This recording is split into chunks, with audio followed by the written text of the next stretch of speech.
El coronavirus trajo muerte y hambre. Las empresas paradas no pueden sostenerse. Cada vez más personas se quedan sin trabajo y la informalidad es un riesgo. ¿Cómo evitar que el desempleo sea la próxima pandemia? Mientras las ciudades deciden en qué semáforo volver a la normalidad, hay otra curva de contagio que avanza con rapidez. La de la falta de ingresos en las empresas, sin importar su tamaño o actividad, y la consiguiente destrucción de miles de empleos. Las fórmulas del gobierno para detener esta pandemia están bajo el escrutinio de todo el país, sin que existan muchas alternativas para una reanimación eficiente. En el programa de hoy veremos si existe un solo tratamiento para sacar a las empresas de cuidados intensivos y evitarnos el luto de miles de personas que corren el riesgo de perder sus trabajos. Hablemos de empleo, de confianza y de producción. Aquí, en Políticamente Correcto.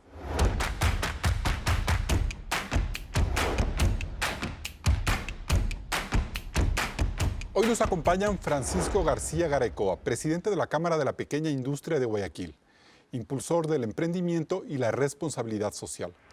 Elisa Lanas, jurista especializada en Derecho Laboral y Seguridad Social. Es catedrática de la Universidad Andina Simón Bolívar. Y completa este panel José Hidalgo Payares, economista y periodista. Dirige la Corporación de Estudios para el Desarrollo Cordes. Gracias por acompañarnos un nuevo domingo a Políticamente Correcto. Mayo se inicia recordando a los trabajadores del mundo y su aporte al desarrollo de la humanidad. Por lo que esta fecha, en esta crisis de salud tan difícil de superar, es particularmente dura para los ecuatorianos. Por eso, el panel que me acompaña hoy busca aportar algunas ideas y despertar la esperanza porque el fin de la cuarentena sanitaria no nos lleve a un escenario aún más difícil de superar, el de una profunda crisis social. Claudia. Carlos, analicemos la situación económica del país desde la óptica médica. La COVID-19 complicó a dos enfermos que ya estaban muy graves, las empresas y el empleo. Si bien en el 2019 hubo el mayor número de compañías inscritas, casi 10,000, también fue el de mayor número de cierres desde el 2016, 432 canceladas y 1.283 en proceso de liquidación. Por otro lado, en Ecuador se volvieron a destruir 116,000 empleos, aumentándose en la misma proporción los subempleados. Con el azote del coronavirus, este diagnóstico será más dramático. El gobierno y los multilaterales prevén una destrucción de 500,000 de plazas de trabajo por el frenazo productivo. El Ministerio de Trabajo, en lo que va de la emergencia sanitaria, ha recibido 2.748 actas de despido intempestivo. La preocupación aumenta cada día, pues el sector productivo opera en un 20% de su capacidad en la industria, comercio y exportaciones, sin saber cuándo se reactivará. De hecho, un estudio de la Superintendencia de Compañías asegura que las empresas ecuatorianas pueden resistir, en promedio, hasta 28 días sin liquidez. Las más grandes lo harían más tiempo, pero el 75% de las microempresas y el 50% de las pequeñas y medianas empresas ya presentó serios problemas el día 45 de la cuarentena, es decir, el 30 de abril. Así como los científicos no descubren la vacuna contra el coronavirus, Ecuador ensaya un tratamiento legal o financiero que permita salvar a ambos pacientes. El proyecto de ley humanitaria que debate la Asamblea tiene dos fórmulas. La primera, el esquema de contribuciones de empresas con más de $1 millón en utilidades, también por sus bienes y capitales, y de los trabajadores que ganen más de $720, a fin de crear un fideicomiso solidario y productivo.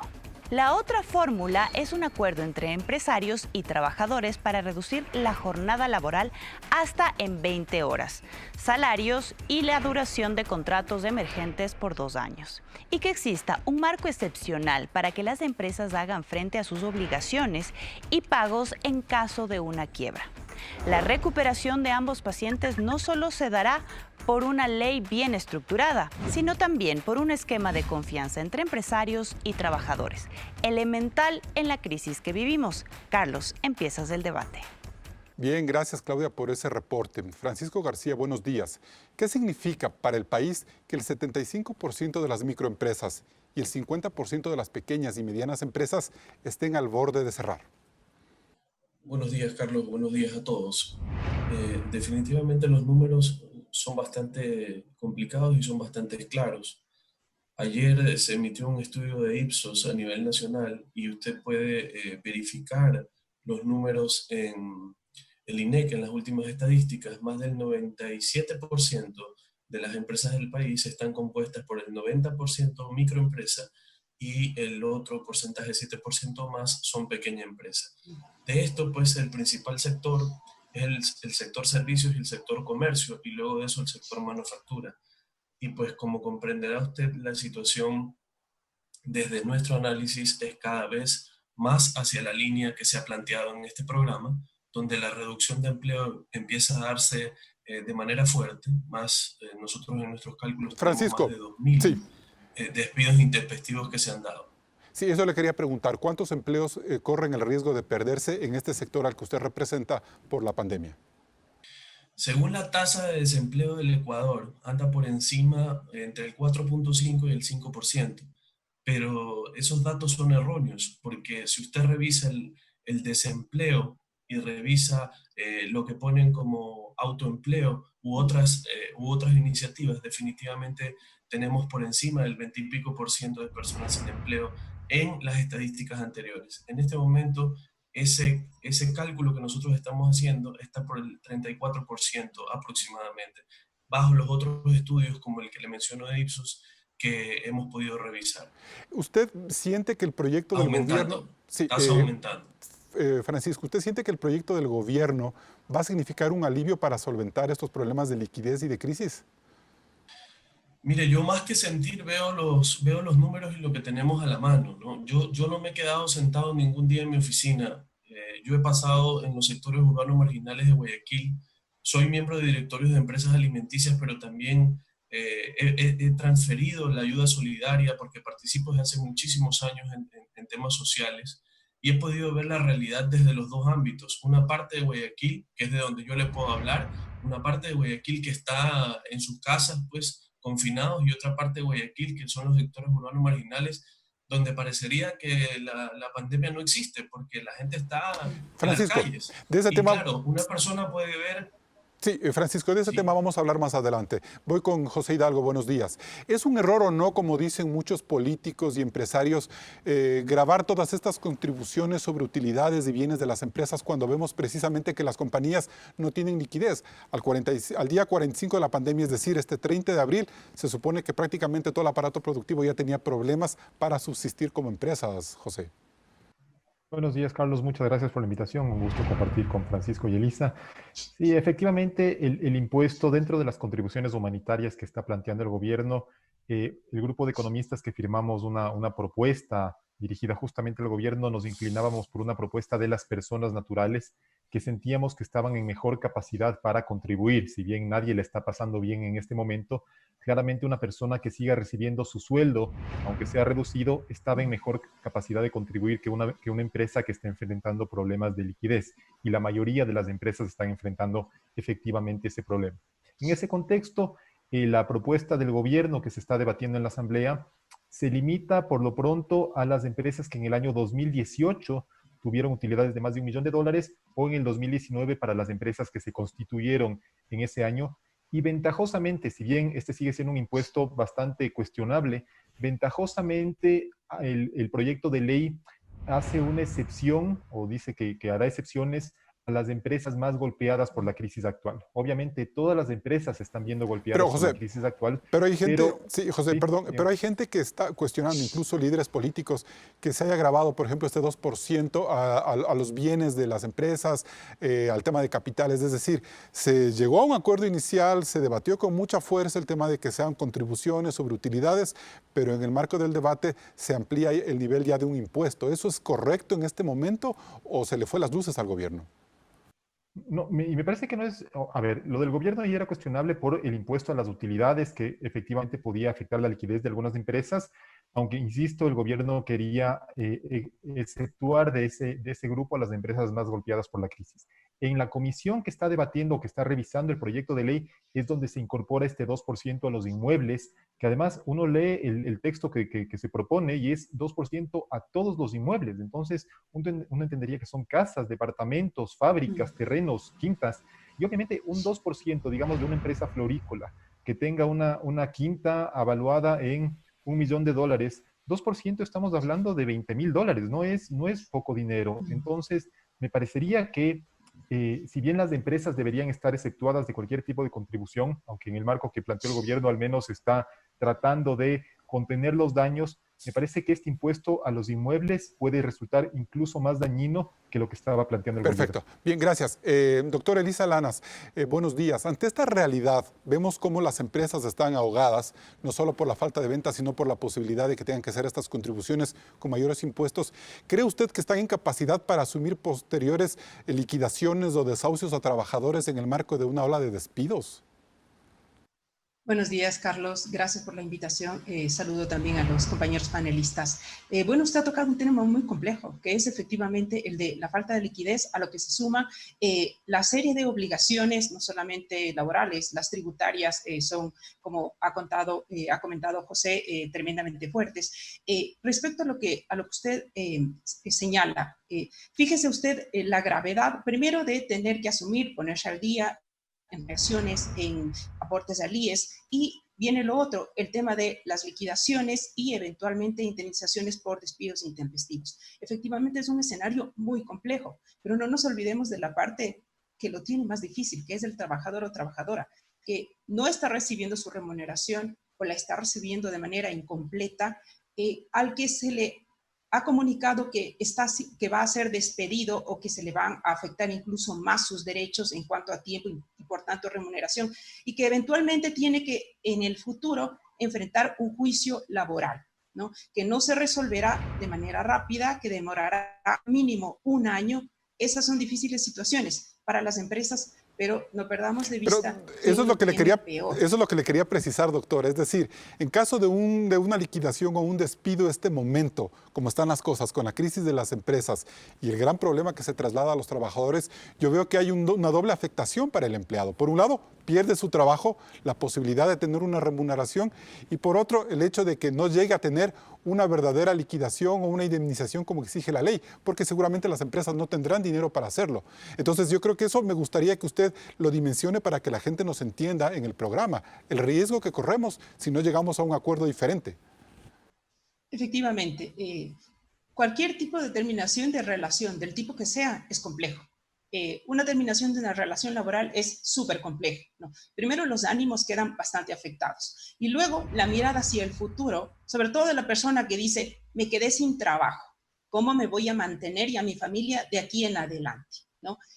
A eso le sumamos la dificultad de conseguir un nuevo trabajo y además lo complicado de iniciar un procedimiento, primero por vía administrativa. En el mejor de los escenarios se podría arreglar ahí, pero por números generalmente no se resuelve ahí, porque el Ministerio del Trabajo tiene solamente una potestad, pues, de intentar arreglar la situación. Es ante un juez donde habría que llevar este conflicto para que finalmente se resuelva, y con el agregado que usted comenta, muchos empleadores dirán, vea, no tengo dónde pagar, voy a ir a un proceso de liquidación en el que se tendrá que poner usted a la cola junto con los otros trabajadores para que finalmente le paguen. Perfecto. De manera que lo mejor sería que no se pierda el trabajo. Perfecto. Y con estas primeras reflexiones nos vamos a un siguiente corte comercial para hablar de empleo y despidos en Políticamente Correcto. Recuerde que este y todos los programas de Políticamente Correcto se retransmiten en Radio Suceso 101.7 FM Quito. Regresamos enseguida con más de este debate: desempleo y pobreza, ¿la siguiente pandemia? La situación económica de las empresas es compleja. Cada vez hay más personas que se suman al desempleo. Veamos el siguiente video. Otra vez fin de mes. Los negocios cierran. No se pueden sostener más. Las personas se quedan sin ingresos y les es difícil salir con sus gastos a la espera de que la pandemia se controle y la economía se reactive. Las exportaciones han caído. El sector floricultor presenta pérdidas del 90%. Miguel Ángel Moya, de la florícola La Famosa, busca formas para no despedir a su personal. Estamos entregando las flores de exportación a los hogares quiteños y sus alrededores. Pero no todos pueden hacerlo. El sector del turismo está totalmente paralizado. Miguel Gordillo invirtió para hacer tours en scooter eléctricos dentro de Quito. Ahora sus ingresos son cero.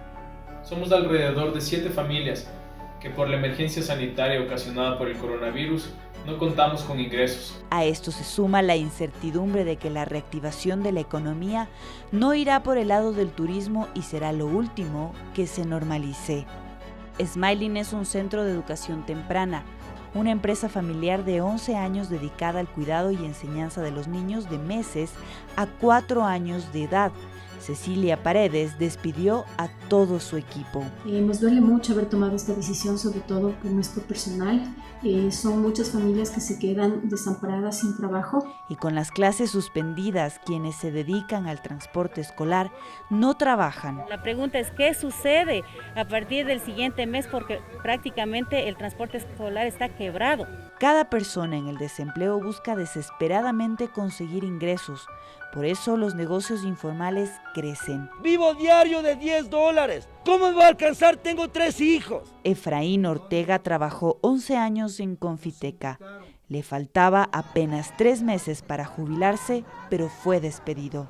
Se amparaban por este problema del coronavirus que estamos pasando. Cabe señalar de que la empresa siempre se mantuvo trabajando. Él y sus compañeros piden que se respeten los derechos laborales y puedan tener la indemnización que les garantiza la ley. Este es el otro rostro de la pandemia: desempleo y pobreza.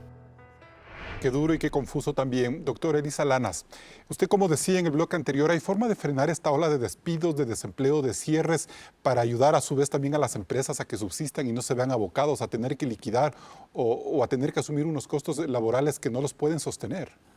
Bueno, durante este tiempo de encierro yo he estado dando vueltas a la cabeza y he estado pensando qué es lo que se puede hacer. Entiendo perfectamente la situación por la que pasan las empresas. Entiendo que en la mayoría de los casos los empleadores no quieren terminar la relación laboral con sus trabajadores, pero se ven abocados a ello. En ese sentido, yo creo que podría pensarse en la posibilidad de hacer un uso adecuado. Podría ser quizás del fondo de desempleo, ¿no?, al que tienen derecho los y las trabajadoras, o tenemos aquellos que estamos cotizando para esto, y establecer como una especie de fondo un valor a pagar que ayude, fíjese usted, en este tiempo de suspensión de la relación laboral, que sea como un apoyo económico en el que la empresa siente que le están ayudando de esta manera para que el trabajador reciba un monto de tipo doctora, subsidio y que se ayude. Doctora, lo que usted está diciendo es que sí, mientras dure esta crisis, el IES pudiera usar estos fondos de desempleo para que la gente que no puede cobrar porque sus empresas no tienen liquidez puedan hacer uso de ese dinero. Eso es lo que usted está planteando. A mí no me parece descabellado que se pueda buscar una fórmula en la que se pueda trabajar. Cuando el empleador sienta que el Estado le está ayudando, ¿no?, como pasó, por ejemplo, con el aporte para el contrato juvenil. Eso incrementó el número de contratos juveniles que se hicieron. Y estoy segura que ese mensaje al empleador y a los trabajadores sería muy positivo para restablecer la confianza. Bien, volvemos con usted un ratito.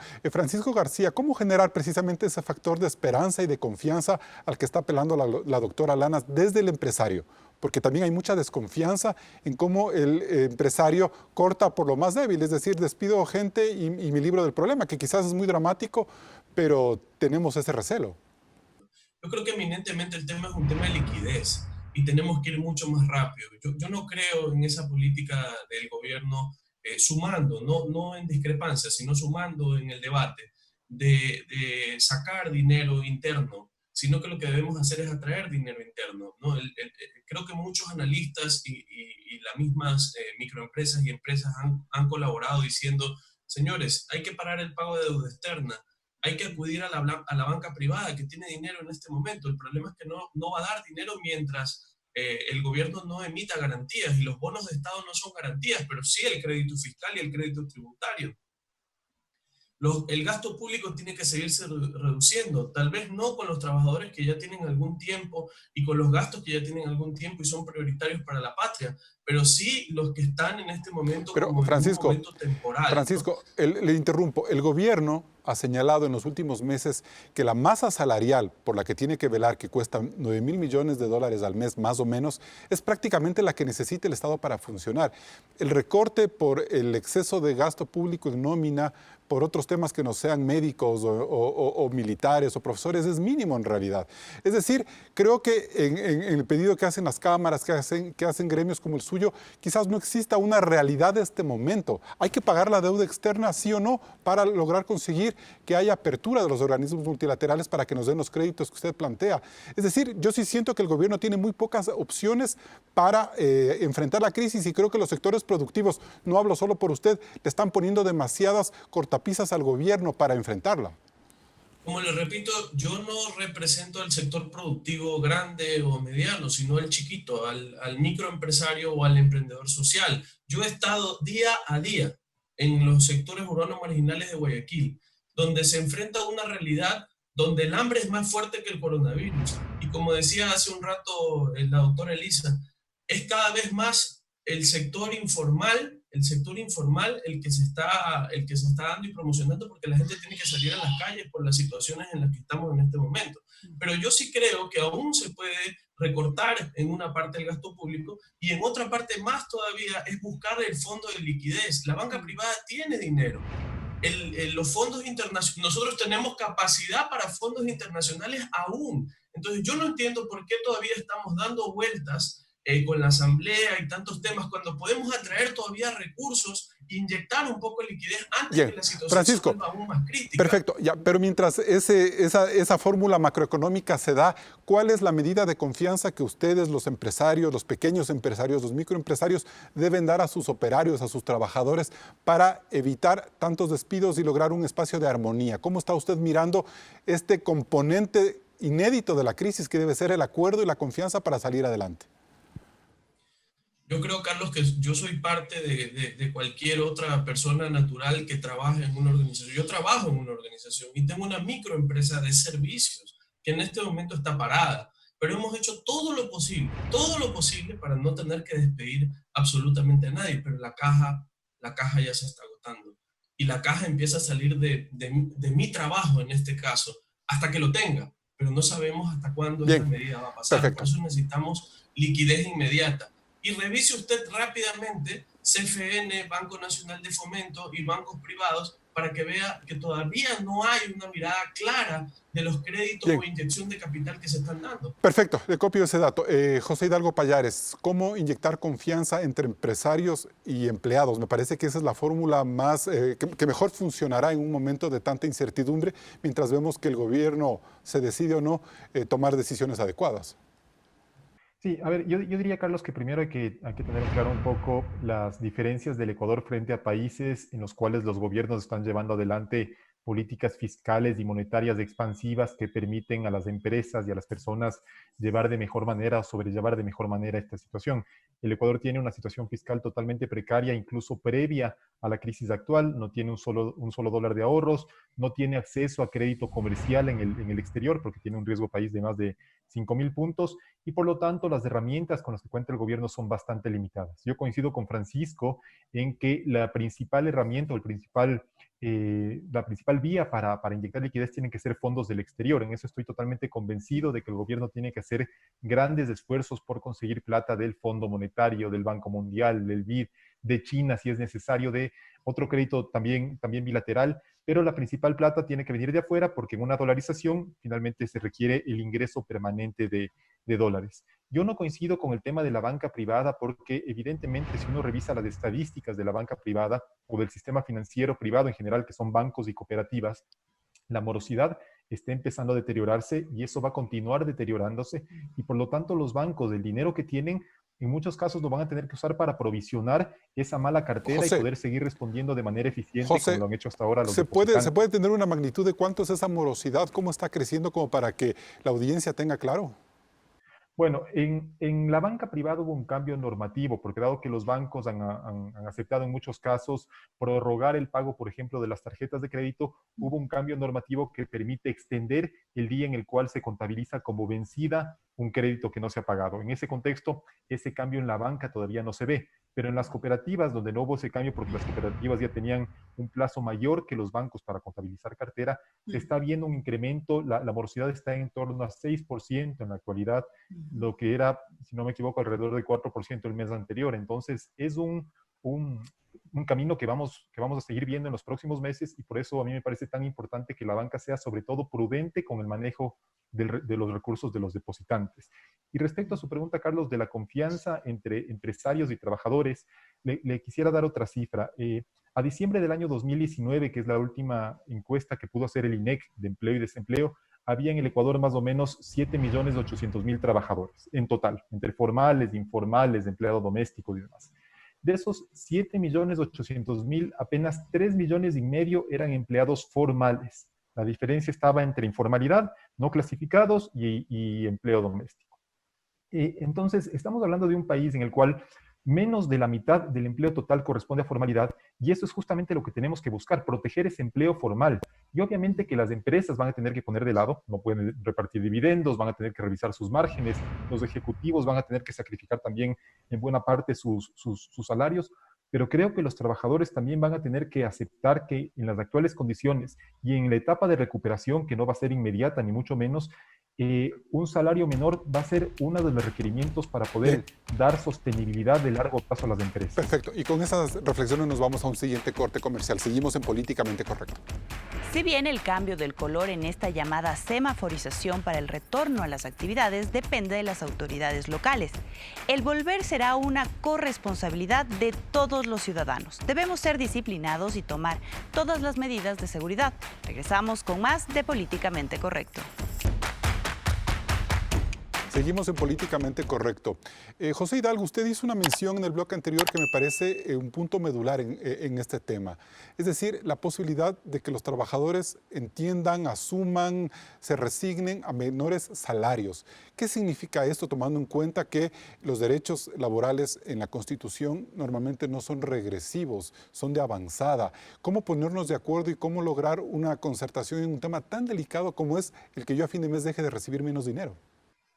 Bueno, en la Constitución, según tengo entendido, dice que los derechos laborales son, o sea, que el salario no se puede bajar de manera injustificada. Yo creo que el contexto que está viviendo no solo el Ecuador, sino el mundo en general, es una justificación plenamente válida para revisar la totalidad del marco normativo que rige las relaciones laborales, las relaciones de una empresa con sus proveedores. Es justamente lo que está proponiendo el gobierno, dar una facilidad para el acuerdo entre las partes.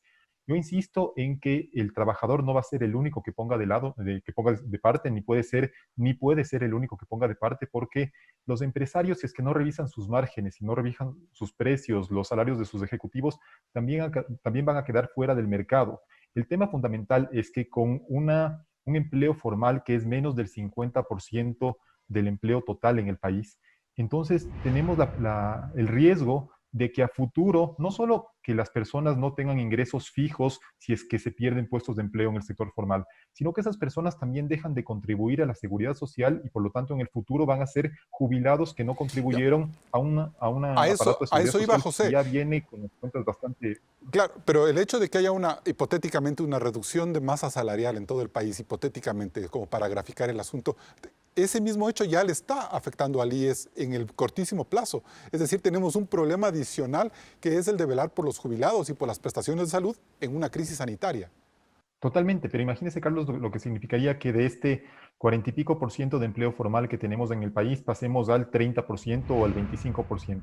Es impensable que ese 25 o 30% de aportantes a la seguridad social puedan sostener el sistema de jubilaciones de aquí en adelante. Entonces, lo que tenemos que defender en el Ecuador es principalmente el empleo en el sector formal. Si ese empleo en el sector formal ya no está sujeto a un salario mínimo de $400 al mes, si no me invento, de 350 o 330, yo creo que también los precios al consumidor en el país van a acompañar ese proceso, porque finalmente si tenemos un consumidor con menos ingresos, obviamente la empresa que no se ajuste a esa nueva realidad va a quedar fuera del mercado. Pero es evidente que el Ecuador no solo por la falta de liquidez doméstica, sino también por lo caro que se ha vuelto respecto a los países con los que compite, tiene que ajustarse a esta nueva realidad y me parece que los salarios son un componente básico de ajuste en ese contexto, pero no el único, sino también los márgenes de las Gracias, empresas. José. Doctora Lanas, ¿cómo mira usted esa propuesta? ¿Es descabellada? ¿Es realista? ¿Por ahí tenemos que irnos?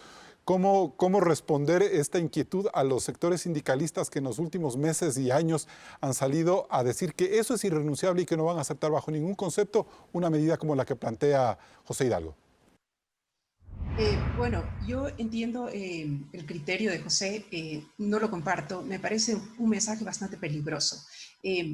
Ojalá efectivamente a medida que si se bajaran las remuneraciones, ¿no? Hipotéticamente, fueran bajándose también los precios, pero como está este momento el valor de la canasta básica familiar, pues evidentemente una remuneración de $400 mensuales, ¿no? En el supuesto además, tomando los datos que son reales, de que una persona está en el sector formal y la otra persona probablemente no, de la pareja no está en el sector formal y por tanto gana menos. Esta es una remuneración pero que alcanza, no con las justas, no alcanza a satisfacer las necesidades de las familias. Si a eso le sumamos un decremento en esa remuneración, yo veo dos factores. El uno, que no nos aseguramos efectivamente que ese ahorro del empresario, ¿no es cierto?, de $30 o lo que fuera por trabajador, efectivamente pues le ayude a sustentar la empresa en el futuro. ¿Por qué, doctora? Lado, ¿Por qué, doctora? Perdón que le interrumpa. ¿Por qué no ve usted que eso sea posible? ¿Por qué no confiar en el empresario? No es que no confíe en el empresario, es que la gran mayoría de empresas en el Ecuador son a las que pertenece Francisco. Pequeñas y medianas empresas. Por tanto, 10 trabajadores, el valor que a ellos y a cada trabajador y su familia le afecta mucho, en realidad no creo que eso ayude efectivamente al empresario. Y lo otro, ¿no?, es que bajar remuneraciones, como le decía, da un mensaje muy grave, ¿no?, en general, se puede afectar los derechos cuando eso sea necesario. Y el otro factor, cuando hablamos de acuerdo, tenemos que poner a las personas o a las partes en una situación equilibrada. Pero cuando se supone que hay, le termino esto, cuando decimos que hay un acuerdo entre trabajador y empleador, eso no es real. Porque el empleador está en una posición de supremacía frente al trabajador individualmente considerado. El acuerdo debería darse entre el grupo de los trabajadores y el empleador, no individualmente. Bueno, pero eso, por ese lado creo que va ahí, pero entonces, ¿por dónde empezar el ajuste? Si el problema es la falta de liquidez, si hemos visto que el componente salarial es uno de los mayores flujos de caja que tiene una empresa, ¿por dónde entonces realizar el acuerdo? Voy a soltar también otro elemento para la discusión, del que probablemente no se esté muy de acuerdo, y es que el gobierno tiene que asegurar una renta mínima. Eso tiene que hacer el gobierno, ¿no? Mandar ese mensaje de, mire, yo apoyo trabajadores, empleadores, pero no podemos dejar que este momento, que esta dificultad que se está pasando sea resuelta simplemente de manera individual o grupal. Eso es decirle a cada ciudadano y a cada empresa y a cada familia, vea, arrégleselas como pueda. Perfecto. Tenemos que salir de esto Bien. conjuntamente. Bien, gracias, doctora. Francisco García, ¿cómo mira usted estas dos posiciones? La de José, vinculado más hacia la necesidad de ajustar el trabajo formal y darle sostenibilidad, y la doctora Lanas sobre la necesidad de mantener el derecho de los trabajadores. Carlos, solo para comentar, en el bloque anterior usted me preguntó sobre el tema de la liquidez y José decía que en la banca privada no se podía. Yo siempre miro los números. Usted revise el último informe de Asobanca, marzo del 2020. Hay 44.000 millones en activos y hay una morosidad de 2.6%. Solo para cerrar ese tema, sí hay fórmulas, tanto de traer dinero externo como de hacerlo internamente. Pero obviamente la banca no le va a prestar si no hay garantías y no se puede dar garantías solo con bonos del Estado. Esto es un tema más de crédito fiscal. Es lo mismo que si aplicaran la medida a los trabajadores, a quienes somos trabajadores y nos van a descontar. Está bien, pero también el gobierno también debería dar crédito fiscal. Imagínense personas o familias que tienen más de 4 hijos, como es mi caso, y que también soy trabajador y al mismo tiempo represento a una microempresa, al lugar de emprendimiento social. Hay que inyectar liquidez. Este tema no es solo de garantías del gobierno, sino que hay que inyectar liquidez y el gobierno tiene que moverse más rápido en esta dinámica, mucho más rápido en esta dinámica.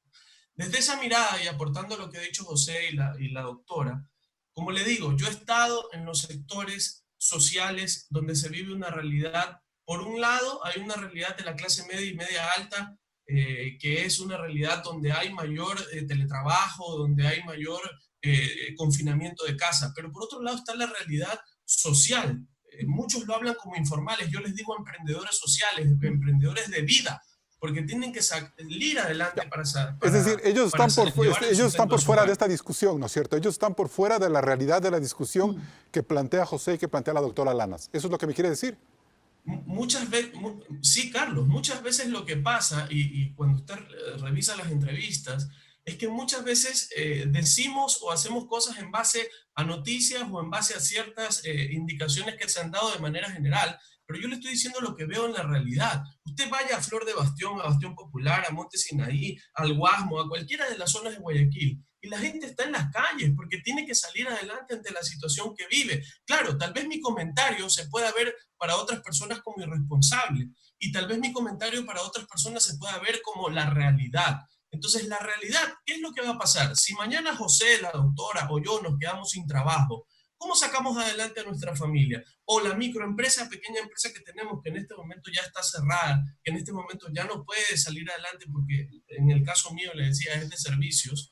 ¿Cómo salimos adelante? Nos toca comerciar, nos toca ver evolucionar. El estudio de Ipsos que le acabo de mencionar desde el inicio del programa menciona que muchas de las personas han migrado, han evolucionado, se han adaptado a la necesidad.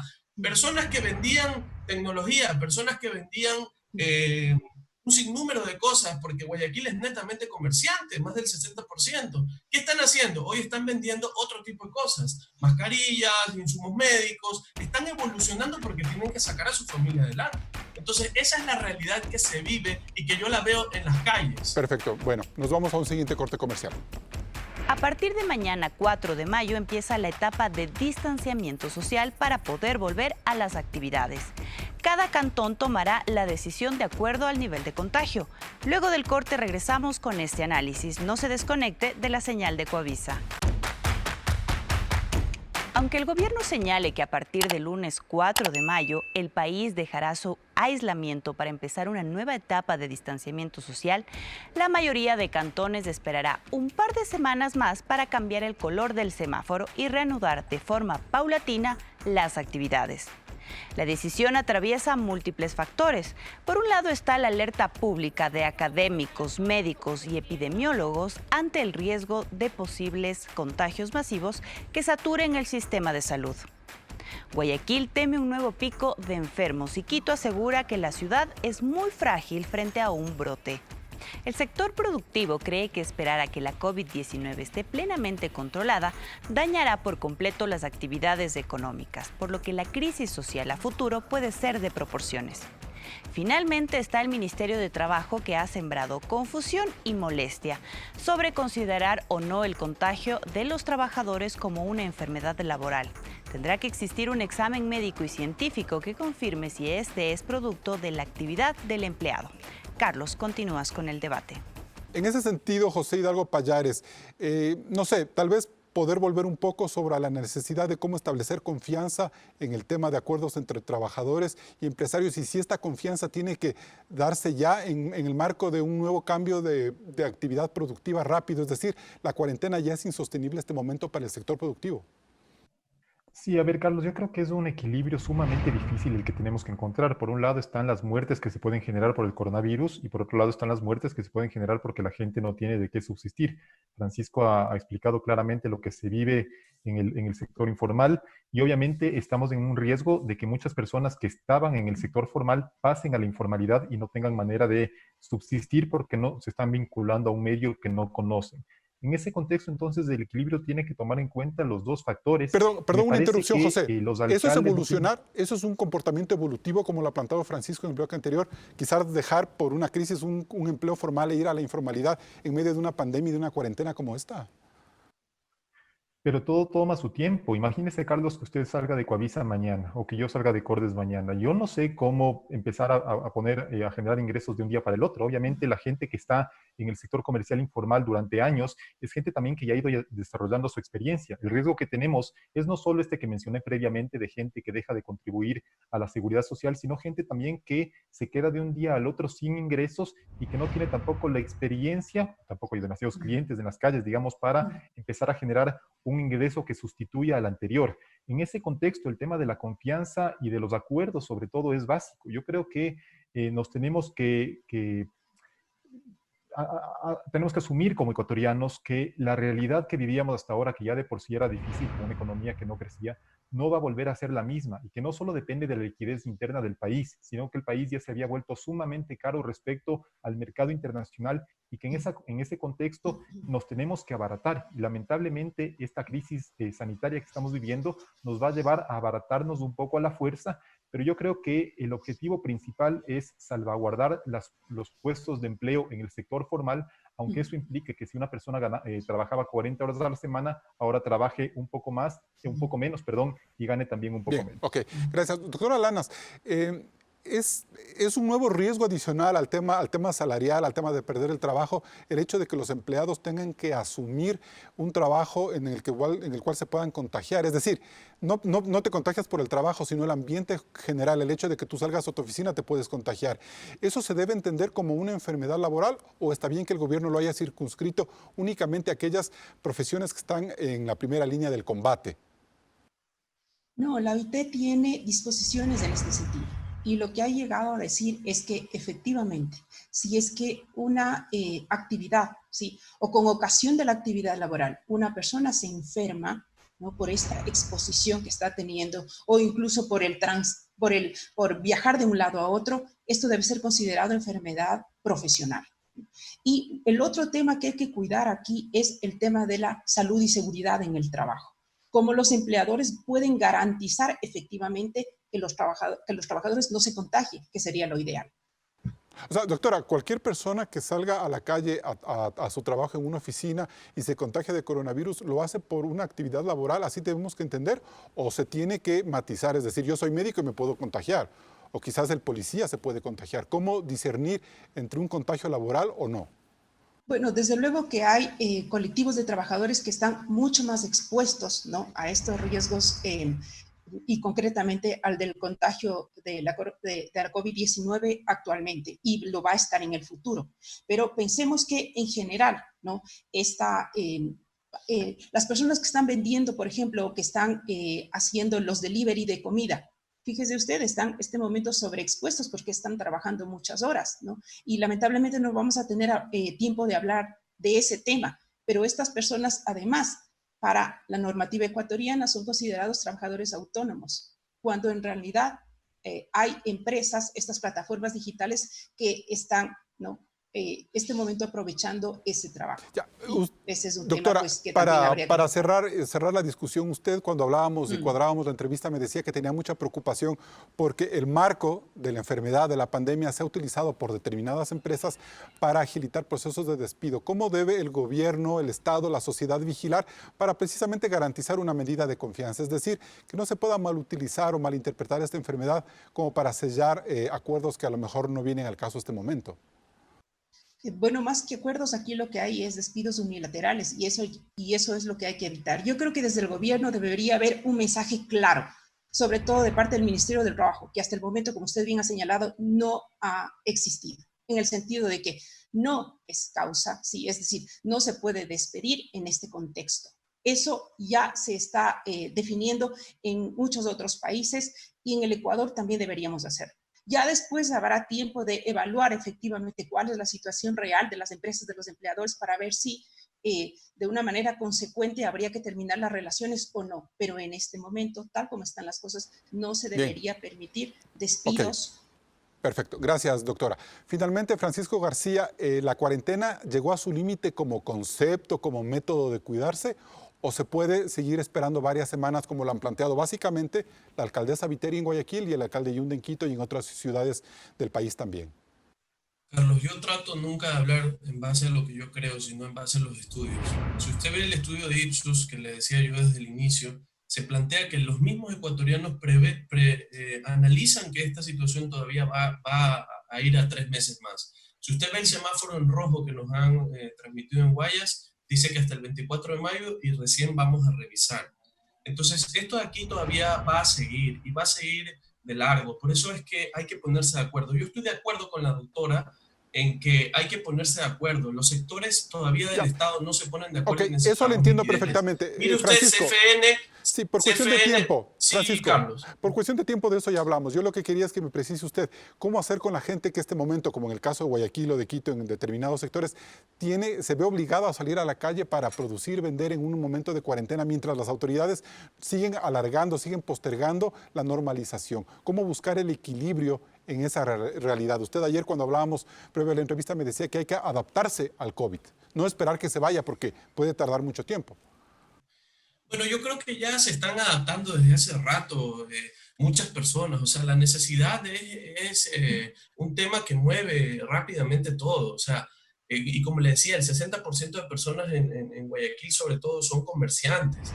Y la realidad en los sectores urbanos marginales es clarísima. Vaya usted, dése una vuelta por ahí con las medidas y las seguridades del caso, y se va a dar cuenta que la realidad en esos sectores es clarísima. Ahí hay más contagios, ¿no? La situación, están tratando pero ahí hay de más salir de la contagios. situación. Claro, los contagios. Entonces, claro, eso no es una normalidad, pues, Francisco. Aumentan.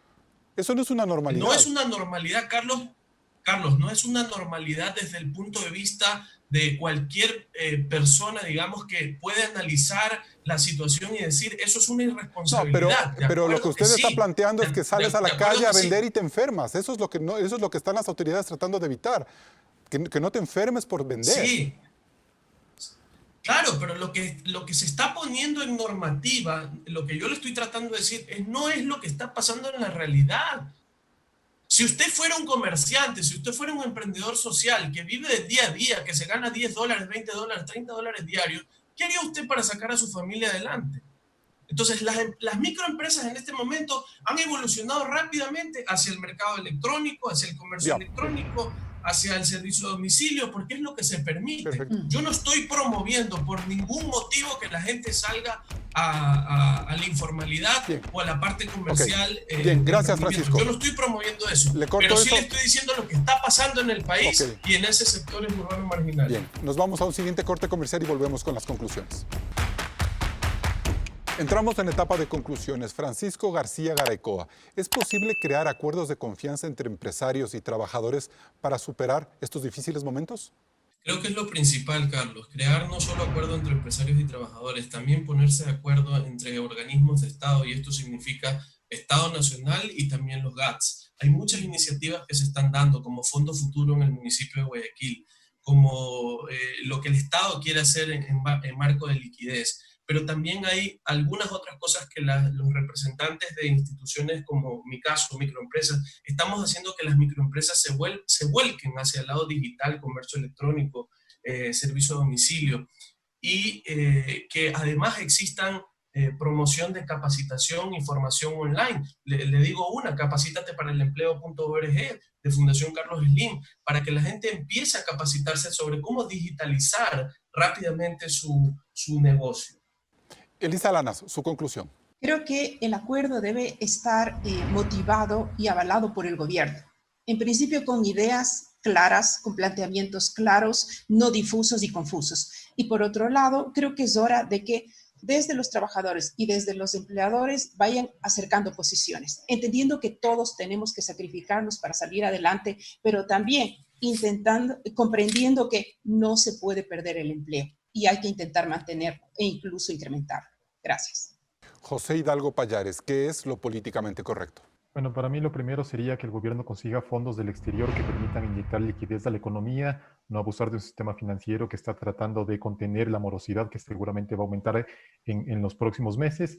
Y respecto al tema de trabajadores y empleadores, obviamente fomentar un acuerdo entre las dos partes que tenga como objetivo principal salvaguardar las fuentes de empleo en el sector formal. En ese contexto, creo que los ecuatorianos en su conjunto nos tenemos que resignar, tanto empresarios como trabajadores, a que de aquí en adelante vamos a ganar menos de lo que lo veníamos haciendo. Y bien, el país tiene la obligación de fortalecer el diálogo, crear acuerdos profundos y sobre todo respetarlos. Si no creamos espacios de confianza, el tejido social de los ecuatorianos, profundamente afectado en las protestas de octubre, no se restablecerá cuando esta pandemia se aplaque y tengamos que volver a producir. La historia nos cuenta lo doloroso que ha sido para los ecuatorianos levantarnos de las crisis económicas que nos han llegado una y otra vez. Y esta ocasión no será diferente a menos que empresarios y trabajadores nos tomemos en serio la necesidad de apoyarnos. El aporte del gobierno, las cámaras de la producción, los sindicatos o los políticos servirá de muy poco si cada uno de los empresarios no formula con sus trabajadores un pacto sincero por el empleo. Hasta el próximo programa. La reactivación de la economía es tarea de todos y para lograrla hay que dar un paso fundamental: ser solidarios. En este momento hay miles de familias sin empleo que necesitan nuestro apoyo. Nosotros nos vemos el próximo domingo. Siga con la señal de Coavisa.